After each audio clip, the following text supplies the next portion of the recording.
What's going on guys, Don is here. Today mag-share lang ako sa inyo kung paano ako maghasa, lalo na sa mga bagong mga chisels.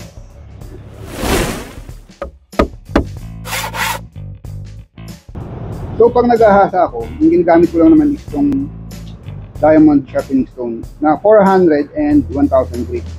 And pagkatapos nyan, meron ako ditong leather strap na dinikit ko lang dito sa plywood and polishing compound. And after that, matalim na yon. Pero ngayon, kung napanood nyo yung isa kong video, meron akong mga bagong binili, no? Kumpara dito sa dati is mas malaki lang siya. Kung ito is honeycomb, ito ibang klase yung pagka diamond stone niya. So okay pa rin naman ito, nagagamit ko pa. Mahigit 5 years na sa akin to. Pero okay na okay pa rin. Pero yun nga, syempre, bumili ako nito na mas malapad para masubukan.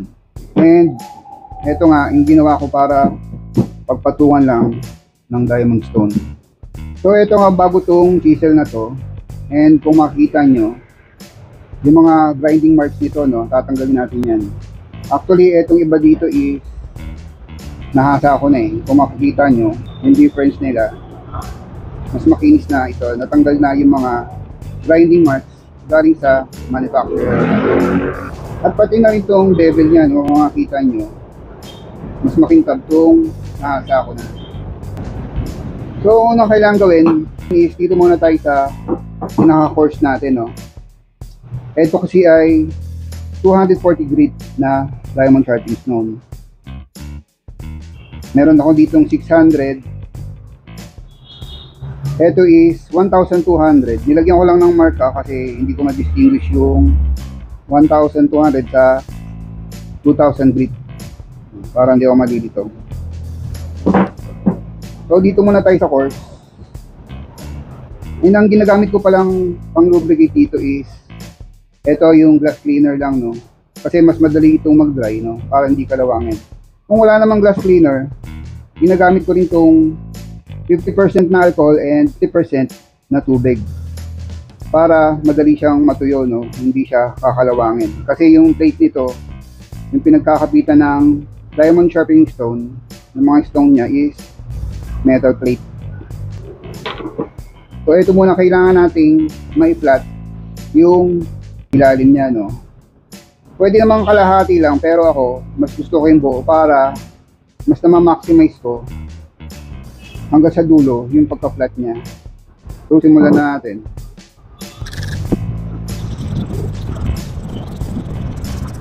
So i-check nyo rin yung progress nyo, no.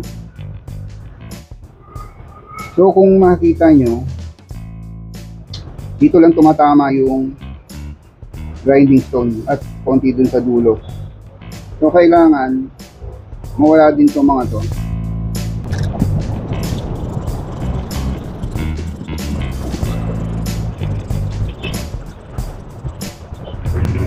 So tingnan ulit natin yung progress. So kung makikita nyo, may low spot dito and dito rin, no. Actually okay na para sa akin yan. Parang ano lang yan eh, kung mapapansin nyo yung mga Japanese chisels, may low spot talaga siya sa gitna. So mas madali itong pantayin kasi ang papantayin mo lang etong gilid niya. So kaya ito, okay na to. Ang mahalaga, flat na yung dulo saka yung dito banda. Kumbaga, pag ginamit mo to, i-flat na siya sa surface. Pwede ko pa naman ituloy ito, pero okay na to, no? Sa una talaga, tsatsagain nyo lang na ma-flat yung likod kasi dun lang kayo matatagalan. And sa mga susunod na paghahasa nyo, hindi nyo na naman gagalawin sa likod eh, unless na tatanggalin nyo lang yung burr pag naghasa kayo. So next, punta naman tayo dito sa 600 grit. Papakinisin natin siya unti-unti.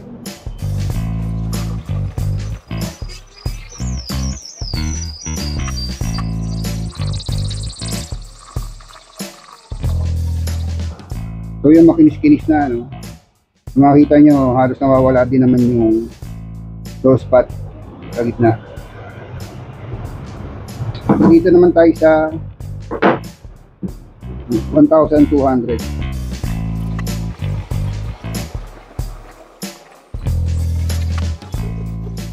So yan. Lipat naman tayo dito sa 2,000 grit.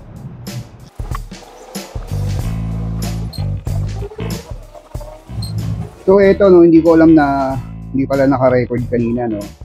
And natapos na ako sa 2,000 grit. Kung makita nyo, makinis na siya. Simula una hanggang dito sa likod. May low spot lang siya di sa gilid, pero okay na yan. So, kanina nga, yung namatay yung camera, o hindi ko yata nagsimula na ako dito sa bevel. So, sabi ko nga kanina, sinecheck ko to.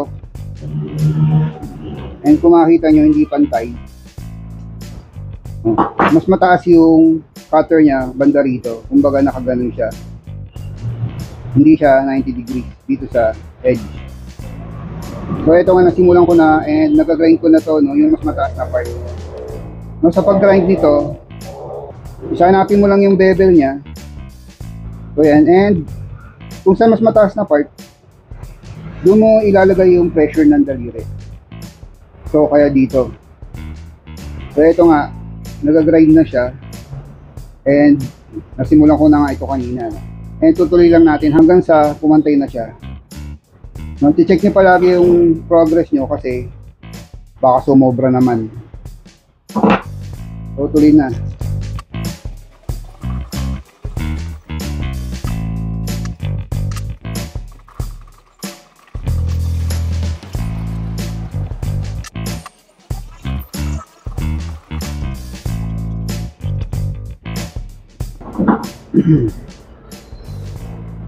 So, ito, napantay ko na siya, no? And, nilipat na ako dito sa 600 grit.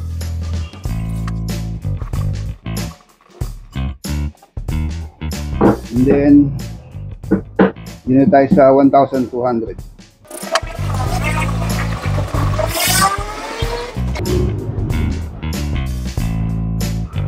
Ayan, makinis na, no?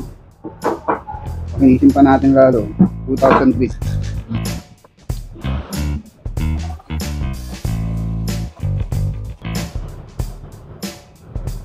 So, eto na, no?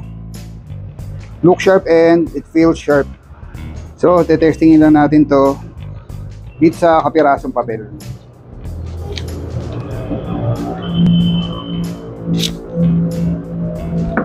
So, I think that was it, no? Nahasa ko ng lahat ng ito. Ito lang yung mga bago, sinulang ko dun sa itinuro ko, no? Kung paano. Ito namang iba, pinalish ko na lang to ng 2,000 grit dahil napantay ko naman to dati pa. Mas maganda kung meron pa rin kayong polishing compound at itong leather pad para mas lalong tumalas itong mga ito. So I think that was it. Thanks for watching. Keep safe and see you on the next one.